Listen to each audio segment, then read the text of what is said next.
Saya memang buta di politik, nggak ngerti apa-apa. Artinya nggak ngerti maksudnya enak ke partai ini. Karena memang saya nggak tahu masalah partai, saya nggak tahu maksud intinya enak di partai ini misalnya. Saya nggak tahu karena saya memang nggak arah ke sana. Makanya ujuk tadi kita karena basicnya bukan dari sana, jadi pertamanya itu kita bingung, nggak ngerti apa-apa di DPR itu. Jadi di periode pertama kakak tidak sengaja nyalon jadi di periode kedua disengaja tidak jadi. Disengaja tidak jadi. Apa perasaan kakak? Hancur nggak? Shock nggak? Ya kalau perasaan tuh lah jelas pertama sedih, kecewa. Tapi shock? Ya kalau shock. Nah sekarang ini orang-orang sahabat-sahabat dulu mungkin mereka kesibukan masing-masing. Tapi perasaan saya mereka sudah mulai menjauh. Assalamualaikum warahmatullahi wabarakatuh. Selamat sore, selamat malam, selamat pagi, dan selamat siang dimanapun Anda berada. Mudah-mudahan Anda semua dalam kondisi sehat dan tidak kekurangan suatu apapun. Terima kasih kepada Sobat Begesa yang telah mensubscribe channel ini. Dan bagi Anda yang belum mensubscribe, silakan subscribe channel ini dengan cara mengklik tombol subscribe di bawah. Ingat, subscribe itu gratis dan tidak menambah hutang negara. Dan jangan lupa tinggalkan jejak, like, komen, ataupun share apabila video yang kami upload pada hari ini dirasa bermanfaat. Oke, di hadapan saya sudah ada seorang narasumber. Beliau adalah sahabat lama, pernah menjadi anggota DPRD, dan sekarang kembali ke habitat semula. Benar gak ya? Benar, kembali ke asal. Kembali ke asal. Ya. Nama beliau Iwan Munandar. Kembali lagi kita di Begesah.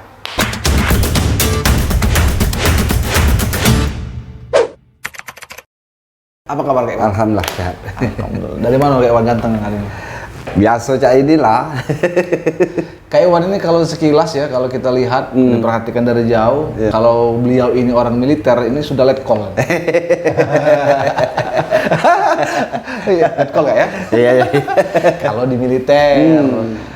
Kak Iwan, apa giat sekarang? Kalau sekarang kita lagi jadi bos. Jadi bos. Bos itu artinya makan tidur. Pagi makan, tidur, kenyang, makan, tidur lagi. Bangun lagi, tidur lagi, bangun, tidur lagi. Oh. Artinya untuk sekarang ini pengangguran. Tapi di samping itu memang ya ada usaha, memang sudah dari awal usaha orang tua ya jual beli karet. Oh. Toke. Iya, bahasa dusunnya toke. Kak Iwan, kita ngulik sejarah sedikit kan. Sebelum kita bicara apa yang Kak Iwan alami di periode kemarin ya, artinya kegagalan mencalonkan diri menjadi anggota DPRD. Kak Iwan dulu bagaimana awalnya Kak Iwan ini dari basicnya petani ya? Pedagang ya? Bersentuhan dengan dunia politik. Itu seperti apa ceritanya kalau boleh diceritakan? Oh ya. Jadi sebelum saya menyampaikan artinya pertanyaan dari sahabat saya Wiwin, pertama saya ucapkan Assalamualaikum warahmatullahi wabarakatuh. Selamat sore pada seluruh masyarakat Kabupaten Oku, terutama masyarakat Dapil 4, peninjauan, sinar peninjauan dan KPR. Salam sehat selalu. Salam sehat. Jadi awal cerita saya ini basicnya seorang pedagang. Pedagang dan tinggal di Desa Bunglai. Tapi di Desa Bunglai itu ada salah satu namanya, kalau dulu dikatakan namanya Talang Sentul. Itu bagian dari Desa Bunglai, tapi jarak dari Desa Bunglai dengan Talang Sentul itu lebih kurang 15 km. Disitulah aku tinggal. Di Talang Sentul itu. SD namatkan di Talang Sentul, SMP di Keraton, tapi pulang perginya ke Talang Sentul. SMA-nya baru di Batu Raja, SMA 1 Muhammadiyah. Tamat SMA 97, pulang lagi kampung. Karena rencana waktu itu kalau sebenarnya cita-cita saya ini jadi seorang anggota tentara. Bener berarti itu Mbak anggota tadi. Ya. Terus. Tapi waktu itu, waktu saya di kelas 3 orang tua saya meninggal. Oh. bapak. Jadi saya berpikir siapa yang bisa meneruskan usaha bapak, karena saya ini 5 saudara, 4 perempuan, 1 laki-laki, itu adalah saya, anak terakhir, anak bontot, bungsu. Jadi berpikir sudah, artinya kita tidak meneruskan cita-cita tadi, meneruskan usaha orang tua. Bergilirnya waktu, usaha dagang di tahun 2004. Ya, 2004 usaha kita mulai lancar, sedikit-sedikit ada uang, kita bikin rumah di Batu Raja. Bikin rumah di Batu Raja kurang lebih, kalau tidak salah, maaf kalau saya lupa, itu tahun 2010 saya menempati di Batu Raja. Tapi usaha tetap di desa, jadi aku khususnya pulang pergi ke kampung itu untuk beli karet, sudah pulang lagi, beli lagi ke Palembang. Jadi kegiatannya artinya PP. apa? PP. Nah, setelah sampai di Batu Raja, bertetangga dengan sahabat kiri kanan, ketemulah dengan Pak Tamrin, kakaknya Pak Johan Anwar. Oh. Karena sedekatan rumah. Ya. Jadi pas saya pulang pergi ke Batu Raja itu beli karet, jalan di daerah kami itu kan boleh dikatakan sangat parah sekali. Untuk menuju Dusun 5 Desa Bunglai tadi, yang tempat kelahiranku, itu sekitar 3 kilo dari dusun itu mobil tidak bisa masuk. Jadi mobil ditinggalkan di kebun, tidak sampai ke Talang Sentul tadi, karena jalannya memang tidak memungkinkan. Kayak gitu. Talang Sentul tadi memang sudah banyak warga tinggal di situ. Sudah banyak. Oke, terus sudah jadi itu dusun. dusun dia. ya. Jadi sepanjang waktu berpikir saya, berpikir siapa kira-kira yang akan pacak membangun daerah ini, daerah Talang ini, kecuali kita. Aku dari awal tidak terpikir untuk menjadi seorang DPR, tidak terbayangkan. Tidak terbayangkan. Jadi mengingat kondisi jalan yang terutama waktu itu sangat parah, jadi aku dah sampai ke Batu Raja bercerita dengan Pak Tamrin. Kak, mak mana kira-kira Kak Joko? Ini bahasa dusun ini dengan Pak Tamrinnya. Jalan kami itu hancur nian Kak Joko. Ketika putra daerah apa lagi jemu di Batu Raja ini kan pacak melihat kondisi kami yang di dalam ini.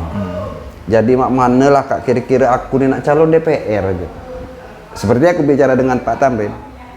Ya kalau kamu memang mau jinya, ya nanti kita kutemukan dengan Pak Johan Anwar waktu itu masih selaku ketua Partai Golkar. Tahun berapa itu? Tahun 2018. Oke. Tahun 2018. Tahun 2013. 13 malah. 2013, bukan 2008, 2013. Sudah ketemuan satu kali, cuman pertemuan dengan Pak Johan.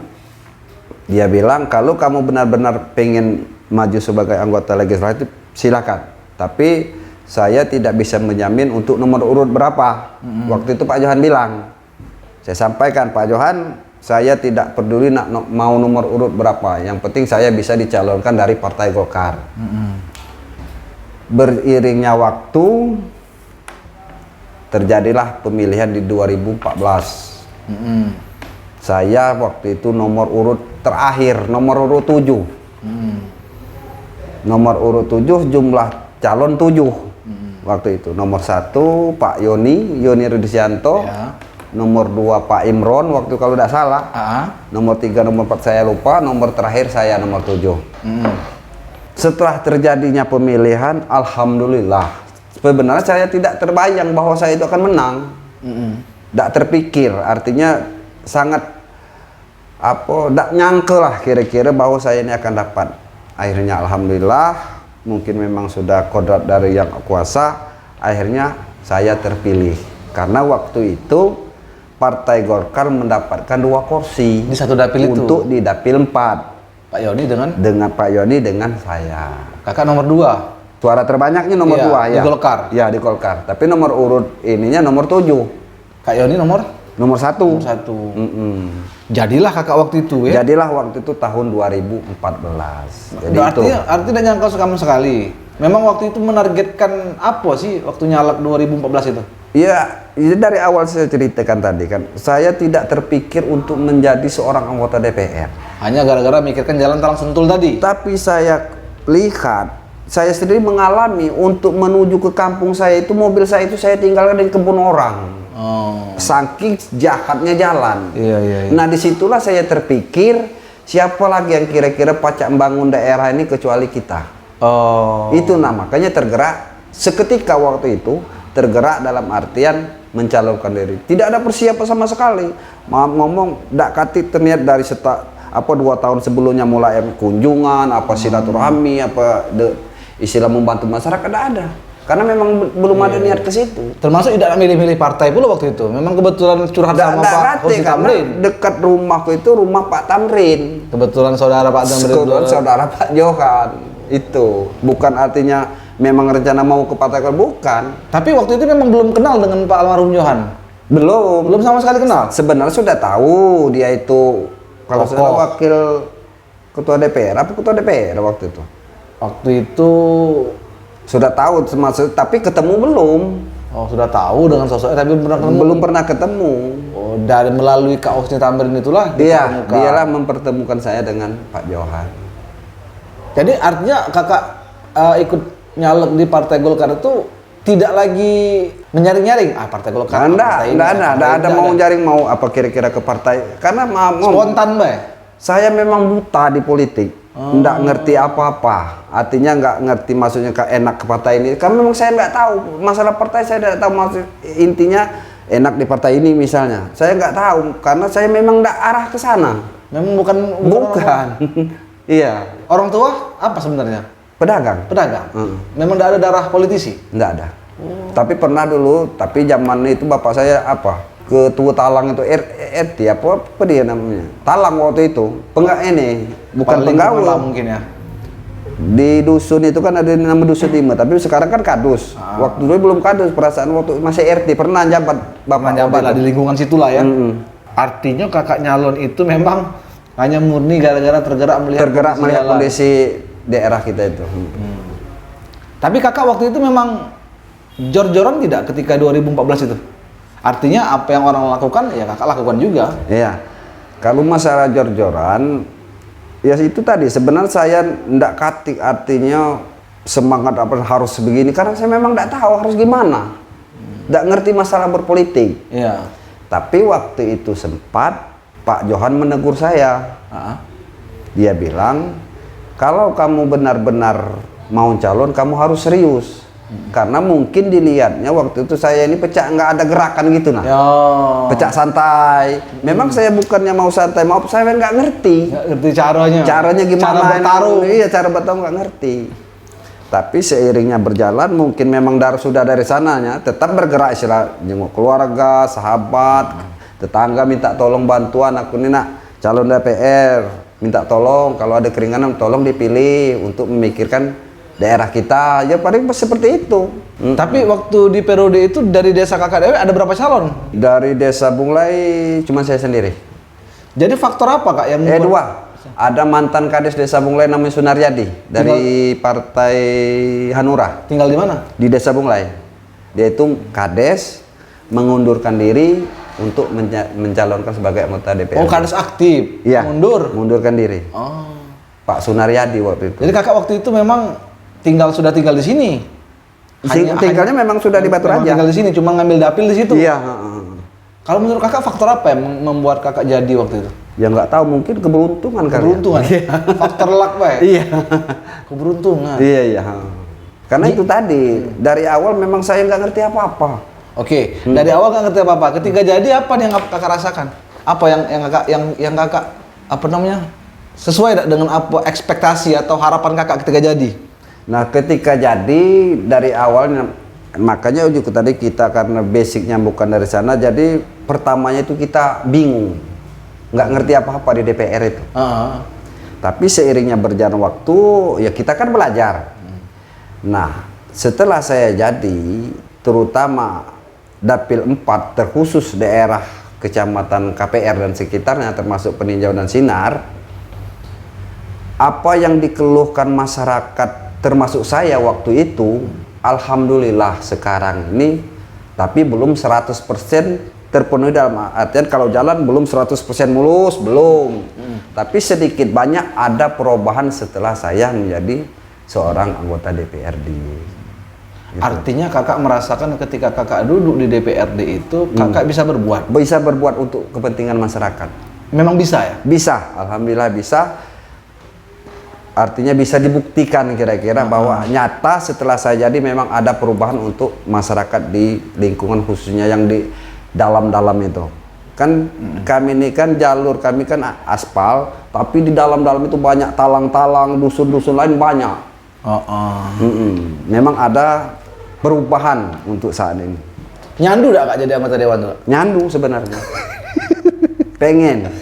Jadi setelah jadi pengen jadi lagi? Pengen jadi lagi. Oke, makanya ketika di Pileg 2019 di periode selanjutnya kakak nyalon lagi? Saya nyalon lagi. Nah ini kita balik ke cerita soal perjuangan ataupun apa namanya perasaan. Ngopi ya? Siap, silakan.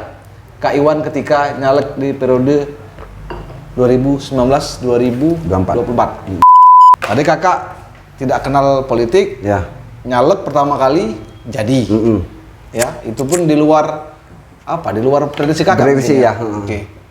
Nah sekarang seperti kakak bilang tadi, untuk selanjutnya kakak mulai candu nyalon lagi. Ya. Gagal. Apa yang kakak rasakan?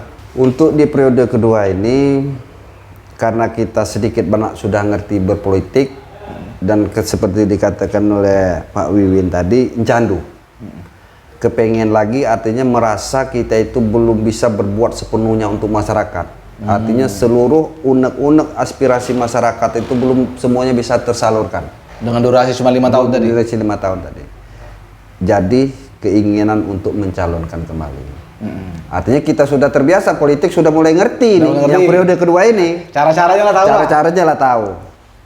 Nah, pencalon lagi, saya tetap konsisten di Partai Golkar.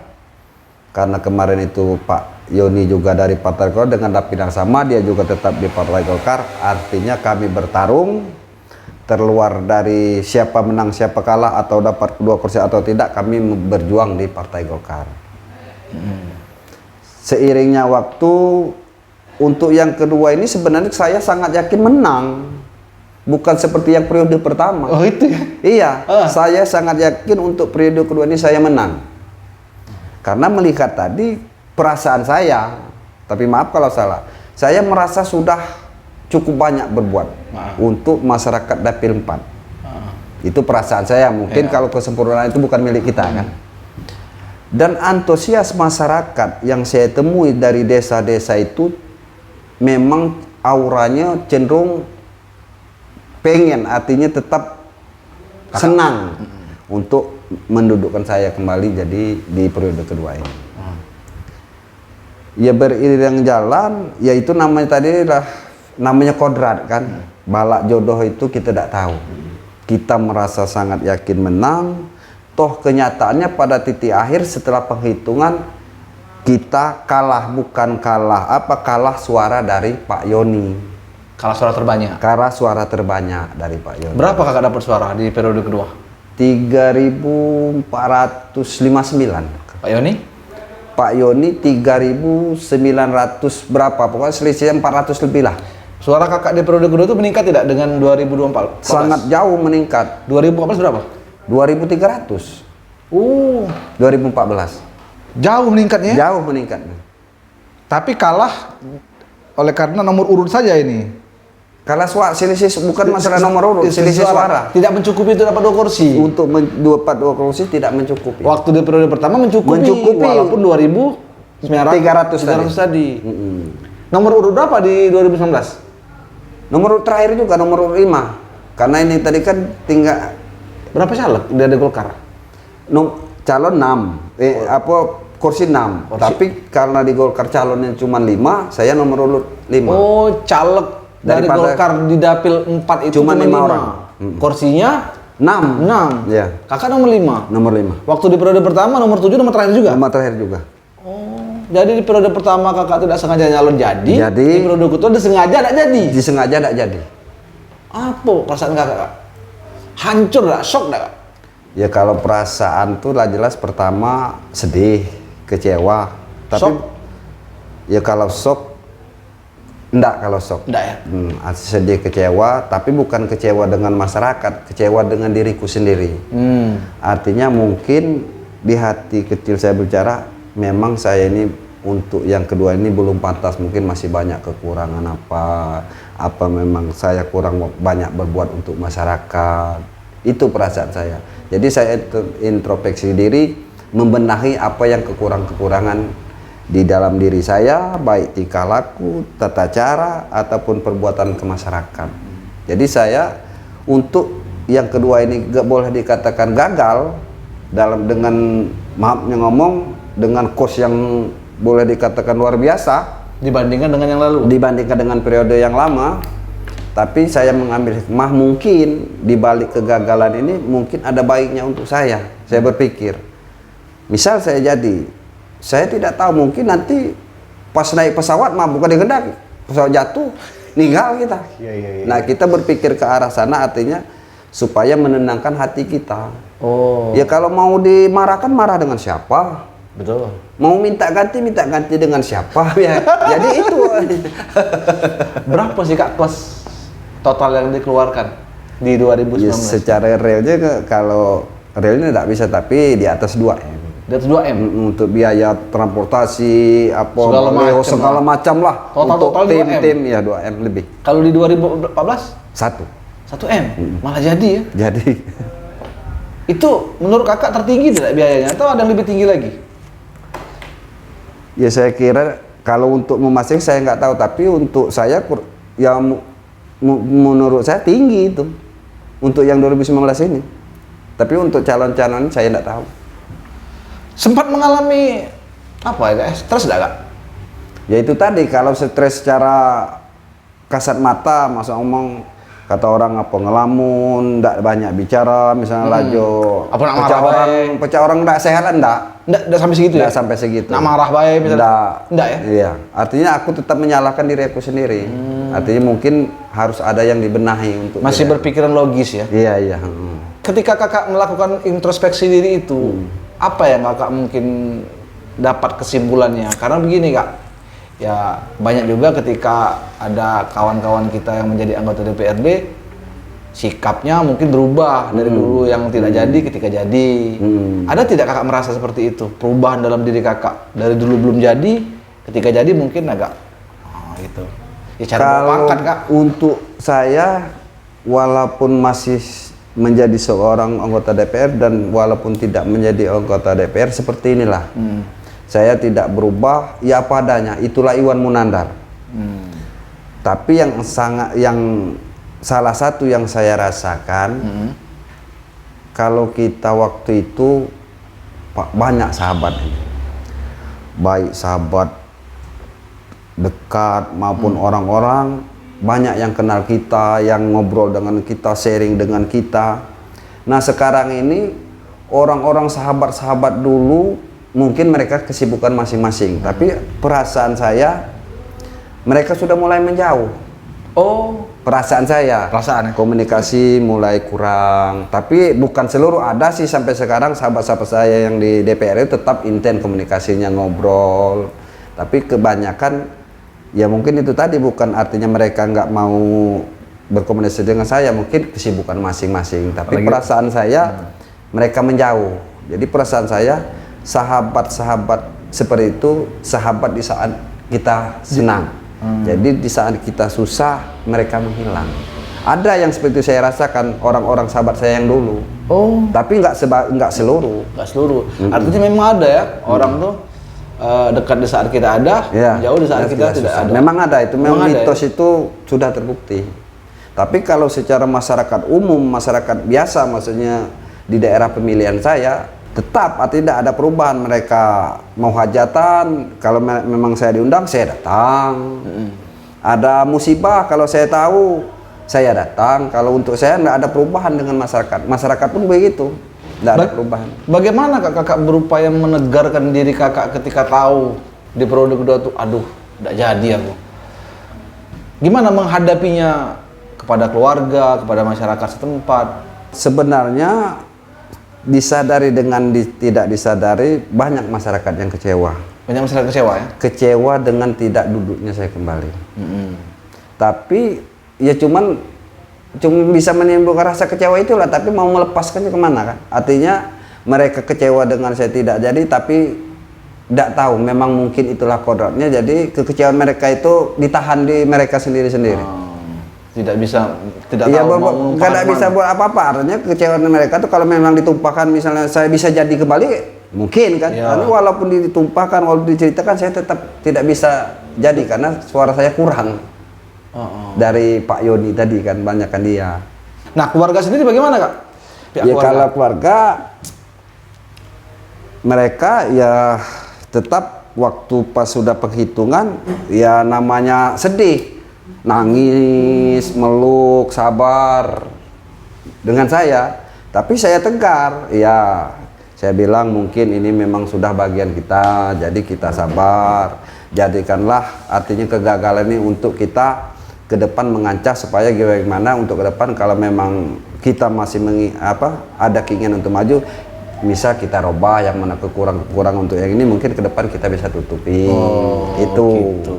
Bagus juga ya, Rudi. Iya, iya. Tapi dari kos sekian M tadi ada tidak yang terhutang atau sudah tuntas semua, atau memang murni harta kakak sendiri yang kakak? masih ada yang terhutang Masih sampai terhutang? sekarang. Wah, artinya yang ongkos-ongkos untuk menuju Gajah Mada 1 ini memang ada dari sendiri, ada juga minjem-minjem gitu. Ya, pinjam-pinjam dari keluarga. Masih sampai sekarang ada? Masih. Bisa itu, tapi Kak Iwan tidak stres ya menghadapinya ya? Ya karena keluarga juga tahu dengan keadaanku sekarang, dalam artinya bukan saya ini posisi ada tidak mau membayar, tapi memang melihat kondisi saya ini belum mampu untuk membayar pinjaman dari keluarga itu, karena ini bukan dengan bank ataupun rentenir ataupun apa, jadi masih aman lah iya, ya. pinjaman dengan keluarga jadi masih bisa dimusyawarahkan secara keluargaan. Oke. Kapok dak, Kak? Kalau untuk calon belum kapok. Belum kapok? Belum. Nyandu tadi ya? Nyandu tadi. Karena sampai saat ini untuk daerah kami itu ya itu tadi belum tuntas, kasarnya itu 100%. Salah satu faktor utama itu masalah jalan itu belum tuntas. Sampai saat ini ada masih beberapa titik yang memang kalau dilewati musim penghujan tidak bisa dilewati. Masih ada ya? Masih ada. Artinya kalau kakak tidak kapok berarti ada niatan lagi dong Ada. untuk 2024 nanti? Ya, doakan badan sehat, rezeki ada, insya Allah masih. Partai sudah dibidik? Belum, masih setia dengan Golkar. Jadi ada rencana maju di Golkar lagi? Kalau saat ini masih Setia Golkar? setia di Golkar. Tapi kita lihat kemungkinan ke depan, artinya waktu pencalonan nanti, apa memang memungkinkan, partai apa memang masih menghendaki, tapi untuk saat ini tetap setia di Golkar. Tetap setia dengan Golkar? Iya, iya. Oke. Mungkin ada ini Kak, apa kalimat terakhir atau statement, closing statement ini mungkin bagi masyarakat kakak, konstituen kakak, masuk keluarga kakak. Silakan kalau ingin mencurahkan Iya, iya, iya. isi hatinya Kak. Ya, jadi kepada seluruh masyarakat, terutama Dapil 4, sanak famili, keluarga, mohon doanya semoga saya ini sehat selalu, diberi rezeki yang banyak, dan mohon juga doa Rasulnya, insya Allah kalau di pemilihan pencalonan untuk 2024-2029, insya Allah saya masih akan mencalonkan diri kembali sebagai anggota DPRD Kabupaten Oku. Masih? Oke ya. Mungkin kita sudah ini. Jadi beliau ini cukup tegar ya menghadapi kegagalan ini. Tidak banyak loh orang yang mau bercerita perihal kegagalan ya. Iya, iya. Tidak banyak. Nah, ini bukan kita membuka aibnya atau ingin menebarkan apa kegagalan, bukan. Kita ngambil peti hikmahnya. Artinya Kak Iwan sendiri dengan kegagalannya bisa mengintrospeksi diri. Iya. Itu yang perlu. Iya. Jarang-jarang orang itu gagal dia mengintrospeksi dirinya. Kadang-kadang menyalahkan sekitar, Iya. menyalahkan keadaan. Nah, ini hikmah yang kita dapat dari pergesahan pada petang hari ini. Mungkin cukup sampai di sini. Kami ucapkan wabillahi taufiq wal hidayah. Wassalamualaikum warahmatullahi wabarakatuh.